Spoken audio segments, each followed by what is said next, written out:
আবারও রেসিপি নিয়ে চলে আসলাম। আজকে দেখাবো চিকেন কষা। কড়াইটা আগে থাকতেই বসিয়ে দিয়েছি, কড়াইটা গরম হয়ে গেছে। এদিকে দেখো 7টার মতো আলু নিয়ে নিয়েছি, কেটে রেডি করে রেখেছি। এদিকে দেখো পেঁয়াজ কুচি করে রেখেছি। এদিকে মশলার পেস্ট করে রেখেছি, লঙ্কা আদা। আর এখানে আছে রসুন,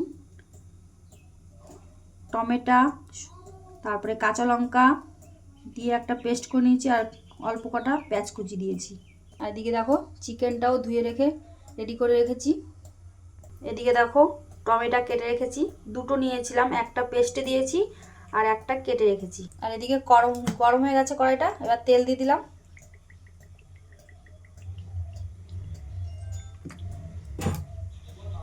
তেল দিয়ে দিয়েছি, এবার আলুগুলো ভেজে নেবো।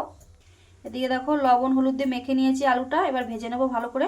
দেখো আলুটা দিয়ে দিয়েছি, এবার লাল লাল করে ভেজে তারপর তুলে নেবো। আলুগুলো ভাজা হয়ে গেছে, এবার তুলে নেবো। দেখো লাল লাল করে ভেজে নিয়েছি।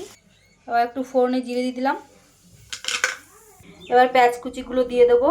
দেখো পেঁয়াজ কুচিগুলো দিয়ে দিচ্ছি, এবারে লাল লাল করে একটু ভেজে নেবো। পেঁয়াজটা ভাজা হয়ে গেছে, এবার মশলা করা পেস্টটা দিয়ে দেবো আর টমেটো কুচিগুলো দিয়ে দেবো। দেখো সব দিয়ে দিলাম। এবার একটু কাশ্মীরি লঙ্কার গুঁড়ো দিয়ে দিলাম, একটু জিরের গুঁড়ো দিয়ে দিলাম, হলুদ গুঁড়ো দিয়ে দিলাম, লবণ দিয়ে দিলাম। এবার ভালো করে কষে নেবো মশলাটা। সামান্য একটু চিনিও দিয়ে দিয়েছি। এবার ভালো করে কষে নিচ্ছি। যত কষাবো তত খেতে ভালো হবে মাংসটা।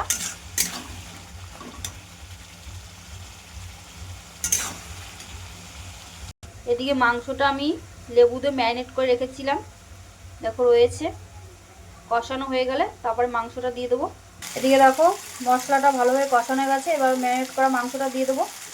দেখো দিয়ে দিয়েছি, এবার কষে নেবো ভালো করে, তারপর তোমাদের আবার দেখাচ্ছি।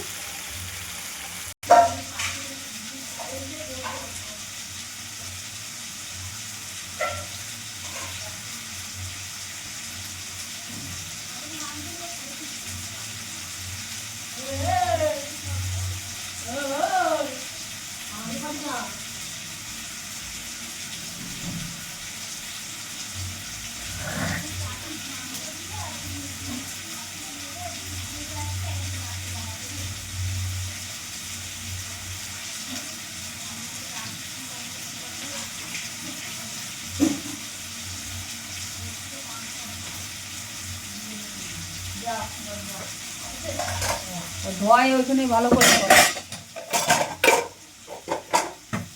বাবা কি ছোটা ছুটতিছে।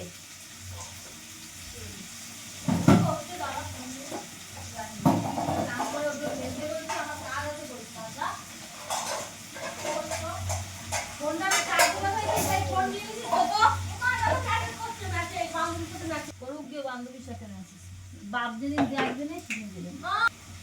ও বান্ধবীর সাথে মেসেজ গুলো ডিলিট করে দেয় তো চালাক। কালকে দেখছি মেসেজ এসব হলো আমার ডিলিট করলো। আমি বলছি বাহ করবে বলবো মজা। আমি বলছি দুই কর, আমার কাজ হয়ে যাচ্ছে, আমি উপরে যাব তারপরে। এদিকে দেখো চিকেনটা ভালোভাবে কষানো হয়ে গেছে, এবার ভেজে রাখা আলুগুলো দিয়ে দেবো। দিয়ে দিয়েছি। দেখো আলুগুলো দিয়ে চিকেনটা ভালোভাবে কষে নিয়েছি। এবার মিনিট 10 মতো ঢেকে দেবো ঢাকনা দিয়ে। ঢেকে দিলাম ঢাকনা দিয়ে, ততক্ষণ হতে থাক, আবার দেখাচ্ছি একটু পরে তোমাদের। এবার ঢাকনাটা তুলে নিলাম। এদিকে দেখো চিকেনটা ভালোভাবে কষানো হয়ে গেছে, এবার সামান্য একটু জল দিয়ে দেবো। এদিকে দেখো গরম জল করে রেখেছিলাম, এবার সামান্য গরম জল দিয়ে দেবো। দেখো জল কিন্তু দিয়ে দিয়েছি, আর দেখেছো কালারটাও কত সুন্দর এসেছে, তেল ভাসছে কীরকম, গন্ধটাও খুব সুন্দর হচ্ছে, খেতে ভালোই হয়েছে, গন্ধের ইসেই বোঝা যাচ্ছে। আমি কিন্তু চিকেনটা ঘরোয়াভাবেই করেছি, সিম্পল, তোমরাও এইভাবে করতে পারো। মিনিট 10 ফুটিয়ে তারপরে তোমাদের দেখাচ্ছি। এবার চিকেনটা হয়ে গেছে, এবার একটু গরম মশলা দিয়ে দিলাম, এবার নামিয়ে দেবো। তাহলে দেখিয়ে দিলাম তোমাদের চিকেনটা কেমন হয়েছে, একটু বলবে, অবশ্যই বলবে কিন্তু কেমন হয়েছে। দেখো নামিয়ে নিয়েছি লাল লাল চিকেন কষা, তাহলে কেমন হয়েছে বলবে। আজকের রেসিপি এই পর্যন্ত, কালকে আবার কোনো রেসিপি নিয়ে তোমাদের সামনে আসবো। টাটা সবাইকে।